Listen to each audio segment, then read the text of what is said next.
You're Locked On Blackhawks, your daily podcast on the Chicago Blackhawks, part of the Locked On Podcast Network, your team every day.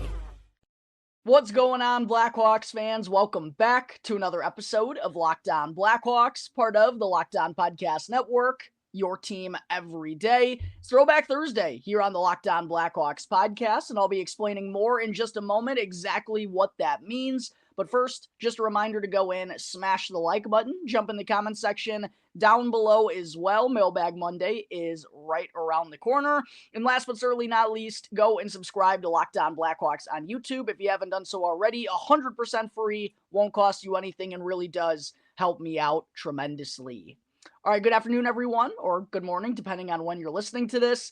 Thank you again for joining me on another episode of Locked On Blackhawks, your one-stop shop for all things Chicago Blackhawks. Opening up the show here today, as I mentioned off the top, it's Throwback Thursday, a new segment that I'm going to be doing on the show here over the next couple of weeks with the Blackhawks in the Four Nations break. And what exactly I'm going to be doing during Throwback Thursday is taking a look back at a trade that went down in recent years for the Blackhawks and kind of re-examining it, knowing what we do now. And I will be running this back again next Thursday as the Blackhawks don't return to action until next Saturday in Columbus. So go in, jump in the comment section down below right now and let me know what trade you want to see me go and take a look back at that the Blackhawks made in the last couple of years. I have one in mind, but if someone points one out that I haven't thought about, or one specific trade gets enough traction down below in the comment section, I'll make that the theme of the next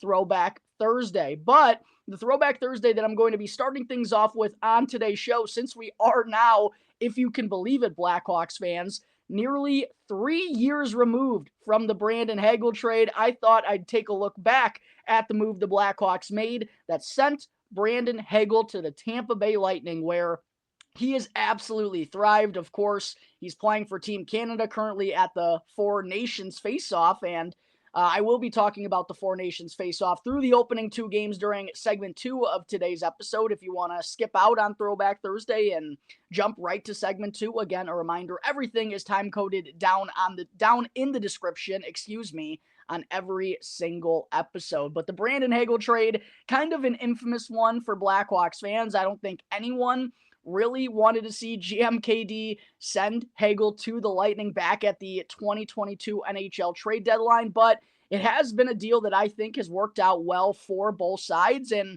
again, as I'll get into here in just a moment, considering what the Blackhawks got in return, we can't officially declare a winner or a loser of this trade, but we do have some more added information to give us at least an updated perspective on how this deal looks at this point in time. So just a reminder what the Blackhawks received in the trade that sent Brandon Hagel to the Tampa Bay Lightning, along with a 2022 fourth-round pick and a 2024 fourth-round pick. The Blackhawks received Taylor Raddysh, Boris Katchouk, and then 2 first-round picks, one in 2023 and one in 2024. That 2023 first-round pick turned into the 19th overall selection. Blackhawks used that pick to select Oliver Moore, and then the 2024 first-round pick that they received in that deal. The Blackhawks actually traded that. They wound up using that pick to get the 18th overall selection, in which they took Sacha Boisvert. So officially, the return for the Blackhawks in this deal was Taylor Raddysh, Boris Katchouk, Oliver Moore, and Sacha Boisvert. For the Tampa Bay Lightning, we obviously know Brandon Hagel, but they have made those 2 draft picks ever since. And there's been a little bit of confusion in this trade because both of those fourth-round selections that Tampa received in that deal from the Blackhawks as well, along with Hagel, they actually traded both of those picks as well. So you kind of got to do some combing through the weeds to figure out precisely which players Tampa received from this pick. I know a lot of people think Kenny Connors is the pick that the Lightning received from the Blackhawks in this deal. That was actually their own 2022 fourth-round pick. They used the Blackhawks 2022 fourth in order to get a 2022 third, I believe it was, and they wound up selecting Lucas Edmonds. And then the 2024 fourth-round pick, they actually traded that pick as well, and they wound up selecting Jason Shogabay.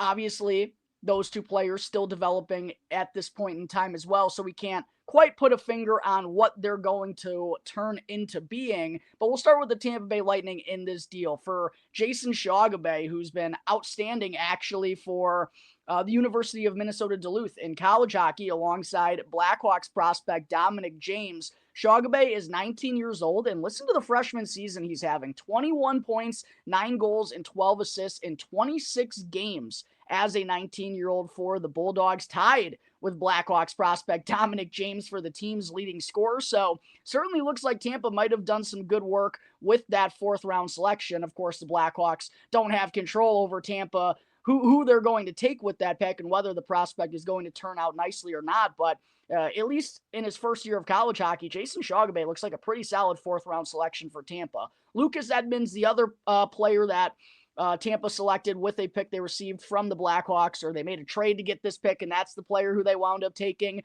He is now 24 years old, kind of looks like he's going to be a career AHLer, has 50 points in 125 career AHL games, and was actually just traded from the Tampa Bay Lightning on January 25th, a few weeks ago, in kind of a change of scenery type of move, sending him to the New York Rangers. So Lucas Edmonds never wound up being anything for the Lightning. His tenure with Tampa Bay is over. Jason Shogabay does look like an intriguing prospect for a fourth-round pick, but the real namesay of this deal, of course, is Brandon Hagel, who's only 26 years old still and has turned himself into one of the best two-way players in all of hockey and has really blossomed on the scene with the Lightning. And it's been kind of a tough pill to swallow for us Blackhawks fans because, you know, we saw the blips, we saw the flashes from Brandon Hagel, but once he got some high-level skill players around him, he really broke out of his shell and burst onto the scene. He's got 62 points, 26 goals already, and 36 assists in 55 games for the Lightning this year.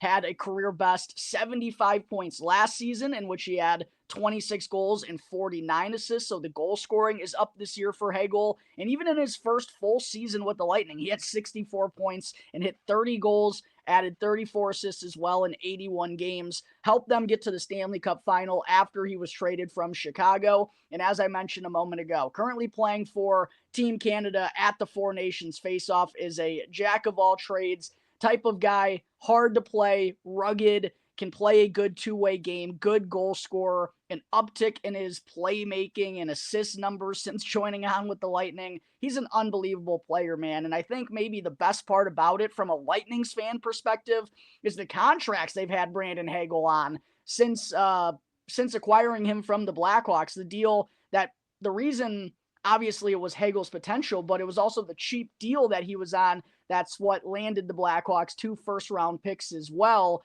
And now he signed on for 8 more years in Tampa, signed on until the end of 2032 at a very, very serviceable $6.5 million. I mean, for all the things that Brandon Hagel does, he's a winner. Like, if you just watch Brandon Hagel play, he goes about his business the right way.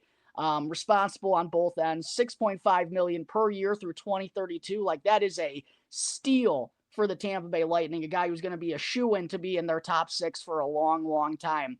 But getting to the Blackhawks side of things, obviously Taylor Raddysh, Boris Katchouk, neither of them are no longer with the Blackhawks. Both were second-round picks for the Lightning back in 2016. Interestingly enough, Boris Katchouk was the one who was selected first, but he was a little bit more standout junior player, I should say. Raddysh had a breakout season, though, for the Blackhawks in 2022-23 with 20 goals and 17 assists and for 37 points in 78 games. Looked like he had some top 6, more so middle 6 upside to his game, but unfortunately last year for the Blackhawks and what wound up being his final season here, he only had 14 points, just 5 goals and 9 assists in 73 games. The Blackhawks elected to cut ties with him, so never really amounted to much here in Chicago. Is signed on with the Washington Capitals and having a nice bounce back year with 21 points through his opening 55 games. Boris Katchouk, I always like Boris. I like the way he went about things. I do feel like he might not necessarily be the best locker room guy, considering for someone who has been in the bottom 6, didn't really get much of an opportunity with the Blackhawks in a situation where it felt like he should be getting more opportunity, and hasn't played in an NHL game this year, even though he's nearly been a point-per-game player in the Pittsburgh Penguins system playing with the Wilkes-Barre Scranton Penguins. He's got 37 points in 40 games. He had some good flashes with the Ottawa Senators late last year. Doesn't really seem like there's much of a future for Boris Katchouk in the NHL, though, even though he was someone I was always a little high on and liked the way he went about things. But neither Raddysh nor Katchouk wound up being anything for the Blackhawks. So really what it's all about in this deal is Oliver Moore and Sacha Boisvert. For Moore, I talk about him a ton on the podcast. I talk about both of these guys a ton on the podcast, but Moore is currently in the middle of his sophomore season with the Minnesota Golden Gophers in college hockey. He just turned 20 years old back in January. 23 points, 7 goals, 16 assists, and 28 games so far this year. An amazing skater, phenomenal two-way player, a true center iceman, great compete level, high motor. The skating is always going to give him, I think, more upside than he probably has. I project him to be a third-line center, but a real good one. Someone who has his fingerprints all over the team's success, plays on the penalty kill, can maybe be a second power play unit type of guy, who's a dog on the bone when he doesn't have the puck and just hounds you in order to get it back. I think that's where really Oliver Moore is going to shine in the NHL for the Blackhawks. It's not going to be more so about the points that he's racking up. It's about what he's doing in all three zones on the ice to help the team win. Sacha Boisvert is the prospect to me who I believe has the higher upside undoubtedly. Like, Minnesota is one of the most talented teams in all of college hockey, and Sacha Boisvert is basically putting up the points that Oliver Moore is while he's a freshman and Moore is a sophomore. Boisvert's still only 18 years old, and he's got 20 points, 9 goals, and 11 assists in 27 games as a freshman. Best asset is undoubtedly his goal-scoring ability. 35 goals in the USHL with the Muskegon Lumberjacks, I believe it was. But he's another guy who, while he doesn't have the speed of Oliver Moore and the skating, the acceleration, all that stuff, he's another guy who's kind of a jackass to play against. Great two-way play, hard worker, great compete level, super athletic, great work ethic. Kid's been boxing like his whole life, stays in great shape. I think his goal scoring is the best offensive asset between he or Oliver Moore. So that's why I think Boisvert has a little bit of the higher upside. I still think he projects, though, as a second line center of the future for the Blackhawks or a middle six winger down the road. So maybe not the true, Sacha Boisvert is only 18 years old, and I think he's going to be a stud, but I don't know if he's ever going to be like a true point per game type of guy because he lacks a little bit of foot speed and also doesn't have super high-end playmaking ability, in my opinion. Oliver Moore has the foot speed and all that stuff, but he lacks the finished product, and offense is never going to be the name of his game. It's going to be full, complete play. So comparing what the Blackhawks got in this trade just to Brandon Hagel, I think Tampa's going to come out with the best player in this deal ultimately. I love Sacha Boisvert, but I don't know if he's going to make an impact quite like Brandon Hagel does for the Tampa Bay Lightning. That's the hope, and I think Sacha Boisvert can be that type of player.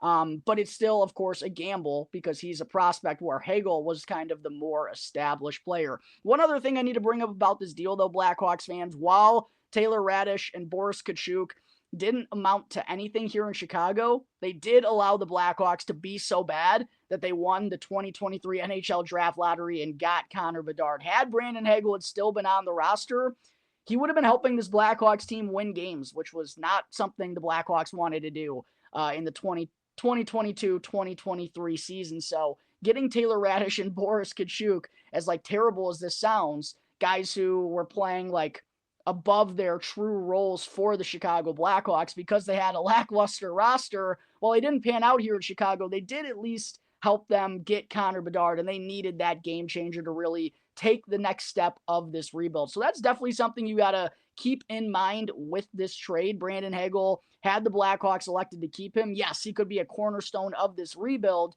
but it also might have meant not getting Connor Bedard. And also, who knows if Brandon Hagel, once the contract had come up, I forget exact, I think that's would have been at the end of last year. Who knows if he would have wanted to sign on with the Blackhawks. That's another thing you got to keep in mind, a team that clearly is taking a while to rebuild. So while it was frustrating to trade Brandon Hagel, and while I do think the Lightning, like, probably going to get the better of this trade. At the end of the day, we don't know precisely what Oliver Moore and Sacha Boisvert are going to turn into. So we can't fully dictate a winner or a loser. For me right here, right now, though, I love Brandon Hagel. So I'm going to side a little bit with the Tampa Bay Lightning, but this still wasn't a bad deal by any means for the Chicago Blackhawks. I really believe this is going to be a win-win for both sides when it's all said and done. I just think Brandon Hagel is probably the better and more established player right here, right now. There's a lot that goes into it, and again, we're not going to know the final answer of who won the Brandon Hagel trade until Oliver Moore and Sacha Boisvert are fully stepped onto the scene. But there are my 2 cents on the matter, my first Throwback Thursday here on the show. Again, go and jump in the comment section down below and let me know what other Blackhawks trade you want me to revisit this time next week. I'll be keeping my eyes on the comment section. But coming up in just a moment here at Blackhawks fans, make sure to stick with me as I'll break down the first 2 matches at the Four Nations face-off. But first, I got to talk to you all about a new sponsor here on the Locked On Blackhawks podcast, which is Wonderful Pistachios. Looking for a snack that's both delicious and nutritious? Crack into a good source of protein with Wonderful Pistachios. Wonderful Pistachios is one of the highest protein nuts there is. Each 1 ounce serving has 6 grams of protein, giving you over 10% of your daily value. Plus, they're packed with fiber and better for you than unsaturated fats that help you keep feeling fuller longer. So whether you're running between meetings or dropping off the kids, Wonderful Pistachios are the snack that works as hard as you do. Get snacking and get cracking with the snack that packs a protein punch right now by visiting wonderfulpistachios.com in order to learn more. Again, that's wonderfulpistachios.com to learn more today. Segment 2, the Four Nations Face-Off has officially gotten underway in Montreal these last couple of days, and boy, oh boy, has this been an awesome tournament. I have loved what I've seen, the intensity, the fans, the atmosphere, and for anyone who had any concerns that NHL players weren't going to buy into this bad boy, yeah, you can absolutely brush that aside. It's been the polar opposite from these opening 2 games, and what a way to start off the Four Nations Face-Off. I think probably the most ideal start that the NHL could have hoped for was an epic battle between Canada and Sweden at the Bell Center on Wednesday night. Canada comes away with a 4-3 overtime victory. Overtime was absolute madness. Started off with a bang as well. The Canadian power play. Oh my God. As I talked about when previewing the Four Nations and I went through every team's roster, Canada's forward group, if we're talking forwards, defensemen, goaltenders for all 4 of these nations, no doubt about it, Canada's forward group is the most dangerous group of any nation. And we saw it on the power play to kick things off. Sidney Crosby, a wicked behind-the-back no-look feed to set up Nathan MacKinnon. Then we saw the Rat, Brad Marchand, double the lead for Canada and put them up 2-0 going into the second period. But the Swedes didn't back down one bit. Jonas Brodin gets him on the board to cut the deficit to 2-1. Canada gets one back from Mark Stone, putting them up 3-1 going into the third. But Sweden came with a push in the final frame. Adrian Kempe got a goal, and then Joel Eriksson, a sweet passing play from Sweden, tied it up 3-3 with just about 12 minutes to play. And as I mentioned, the game went into overtime, 3-on-3, just like the NHL. But for 10 minutes, which I heard Nathan MacKinnon say after the game, players aren't too jazzed up about a 10-minute 3-on-3 overtime. So much ice out there. Everyone was absolutely gassed, but great chances for both sides in overtime. Both goaltenders were outstanding. Philip Gustafsson was dynamite for Sweden, kept them in the game and made so many huge saves. Unfortunately, Jordan Binnington was just a little bit better. Sidney Crosby, man, what a player this guy is at 37 years old, dealing with a little bit of injury. There were some questions as to whether he was going to suit up for the Canadiens. I mentioned when previewing the tournament, the Penguins, I believe, did the right thing by allowing Crosby to make the decision without kind of any added pressure on his shoulders. He suits up for the Canadiens and has an epic performance in Game 1. I referenced the sweet no-look behind-the-back pass to set up Nathan MacKinnon to open the scoring. What a play this was by Sidney Crosby to set up Mitch Marner for the OT game winner. Great play. Just everything encapsulated into one moment that makes Sidney Crosby so great. It's a 1-versus-2 rush in overtime. I can't remember exactly if the guys who he was skating with were changing or if they were just far behind him. But anyways, he recognized he was walking into the offensive zone 1v2, drops it out of the offensive zone while he's skating in and has the momentum, has the recognition to make a loop and get exactly back across the red line so it wasn't offsides when Mitch Marner was skating in. And what's funny, Blackhawks fans, I really hope there are some of you out there right now watching this video that heard me talk about my Berkeley Catton breakdown over the summer, because boy, do I think the world of Berkeley Catton, and this play that Sidney Crosby made reminded me of a play that I broke down on the podcast when I went through Berkeley Catton's NHL draft profile. The recognition to know that the defensemen were going to respect his rush, but when they see him drop it, they're going to step up for a second, and that's going to change their momentum. Now, Mitch Marner, who's coming down and lugging the puck at full speed, is going to have speed to give him separation from the defenseman. It was great recognition from Crosby and for him to get back across the red line at perfect timing. Mwah. It was a thing of beauty. Heck of a shot from Mitch Marner for the game-winning goal. Sidney Crosby gets named the #1 star. Big win for Canada to kick off the tournament. And then the United States took on Finland here this evening. This game actually just wrapped up a couple of minutes ago. Getting to the episode a little bit late today as I unfortunately had some car troubles. Not the end of the world, though, which I'm very grateful for. But started off a close game between the United States and Finland. Was close through the opening 40 minutes.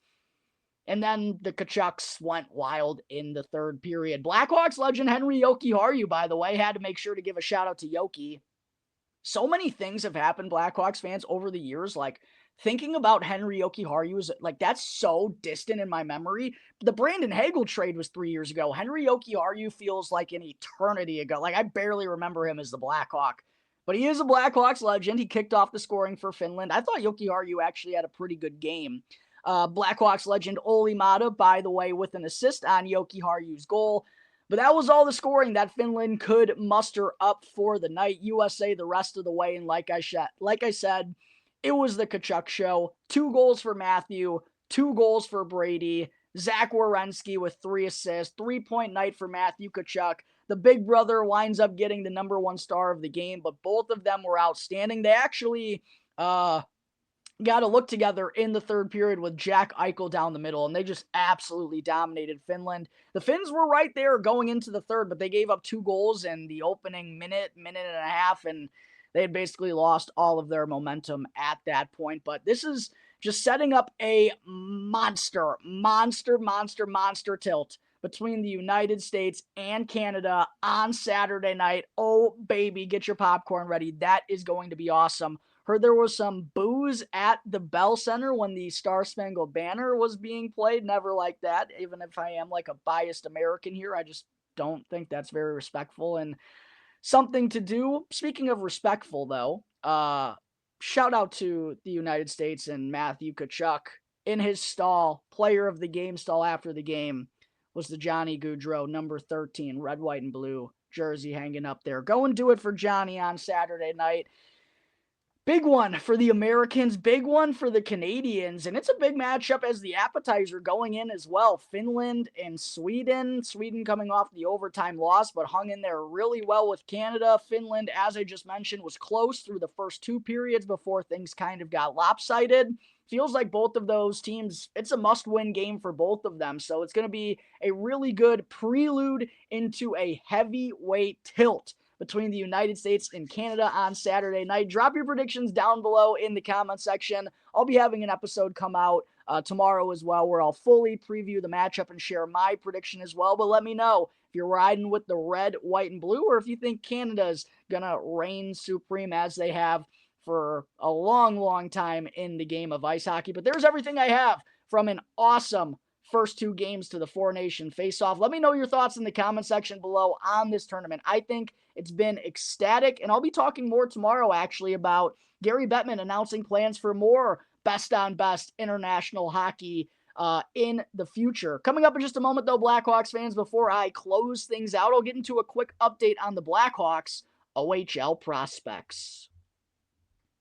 Real quick, though, I do got to talk to you all about Factor. Looking for a way to optimize your nutrition this year? Well, Factor makes eating well easy with chef-prepared, dietitian-approved meals that are fresh, never frozen, and ready to heat and eat in just 2 minutes. And with 40 options across 8 dietary preferences every single week, you can easily customize your meals to fit your lifestyle, whether it's Calorie Smart, Protein Plus, or even Keto. Plus, Factor even offers wholesome smoothies, breakfast, and grab-and-go snacks to keep you fueled all day long. My dad is a huge fan of Factor meals. Like, half the time I go over there to watch golf or watch a game with him, he's like, you want me to throw one of these Factor meals in? And I always say yes, because they are truly delicious. And I personally love how Factor takes the stress out of meal planning. The convenience is absolutely unbeatable. No prep, no mess, just great food in minutes. It's as easy as that.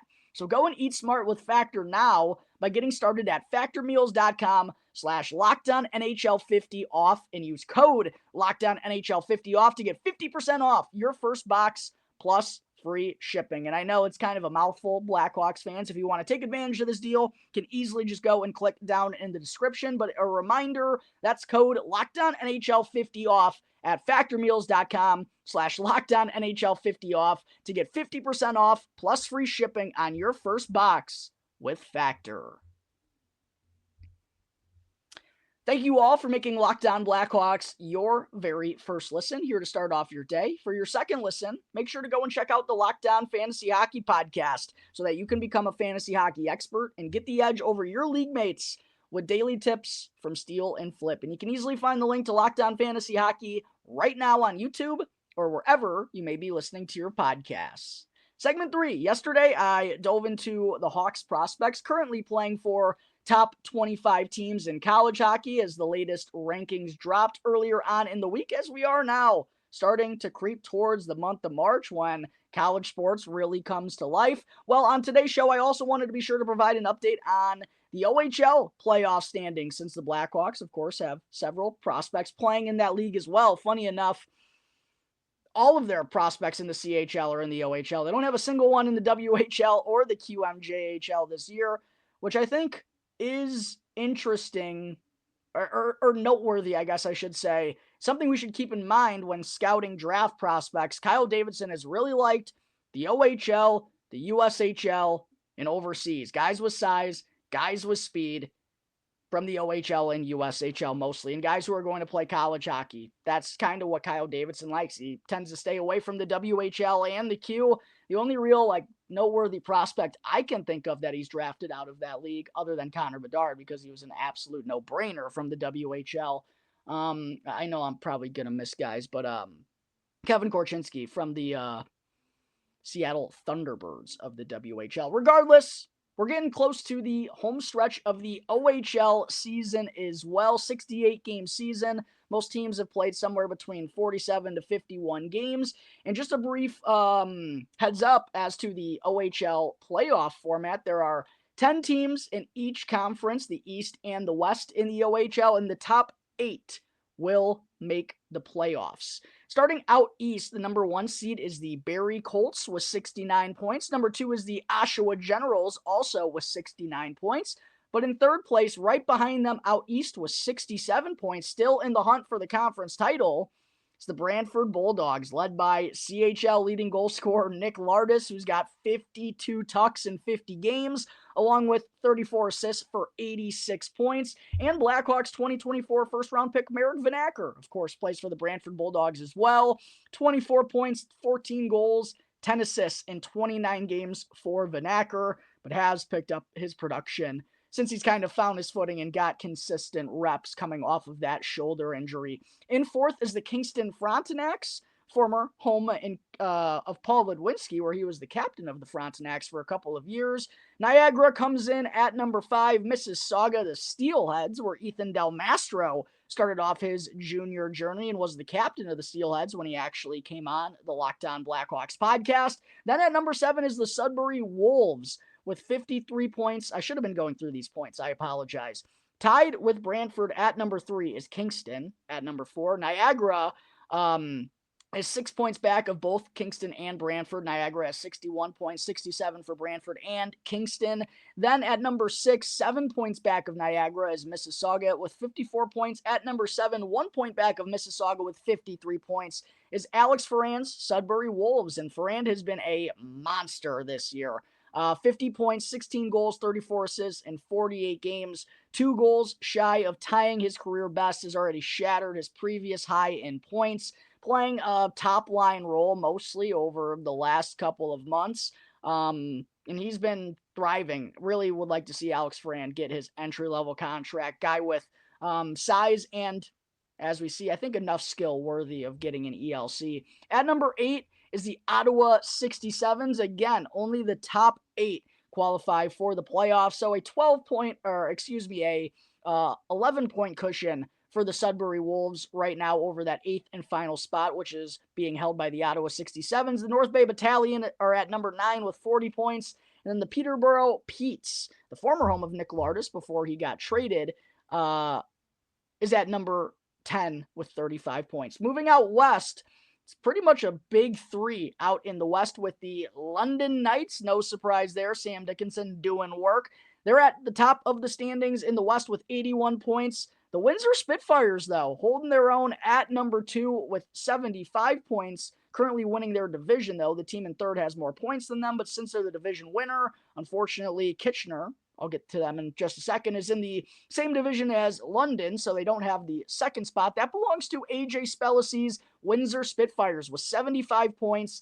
Spellacy has 28 points, 13 goals, and 15 assists in 47 games this year. Liam Greentree has been an absolute dog, a guy I wanted the Blackhawks to be interested in with the number 18 overall selection. Going to be interesting to keep an eye on him and Sacha Boisvert over these next few years. If you were to ask me which one I want right here, right now, though, I probably would go with Boisvert to see what he's doing against grown men as a freshman.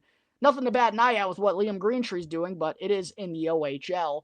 Next up at number 3, as I referenced, is the Kitchener Rangers, where, of course, Blackhawks prospect Jack Pridham plays. They have 79 points, just 2 points back of the London Knights, and Pridham has been astonishing since joining on with the Rangers. 37 points in his first 34 OHL games, 17 goals, 20 assists. Cannot wait to see him be a freshman at Boston University next year. At number 4 is Saginaw. But as I mentioned, it's a big 3 out west. Kitchener has 79 points. They're in third. Windsor at number 2 because they're their division winner or leader at this point in time with 75 points.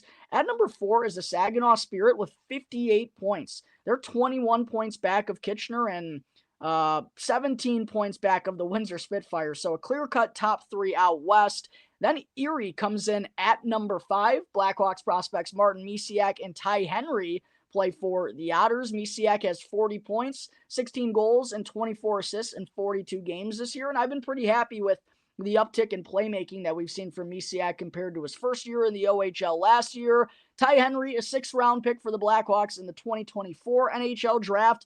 Big left-handed defenseman, 6'4", 210 pounds. Offense is never going to be his forte, but that's not what the Blackhawks drafted him for his size and defensive prowess. But he does have 17 points, 1 goal, and 16 assists through 47 games this year. Finally scored his first goal in the OHL after going 2 years without finding the back of the net. So Erie right in the mix, though, at number 5, just 2 points back of Saginaw for the 4th spot. The Flint Firebirds, former home of Blackhawks prospect Gavin Hayes, comes in at number 6 with 49 points. The Sarnia Sting are at 7 with 47 points. The Sioux Greyhounds currently holding on to the final spot in the West with 42 points. Just 2 points back of them, though, is Owen Sound with 40 points. The Guelph Storm, not out of it either, even though they are 10th. They have 39 points. Still can claw their way to a playoff spot.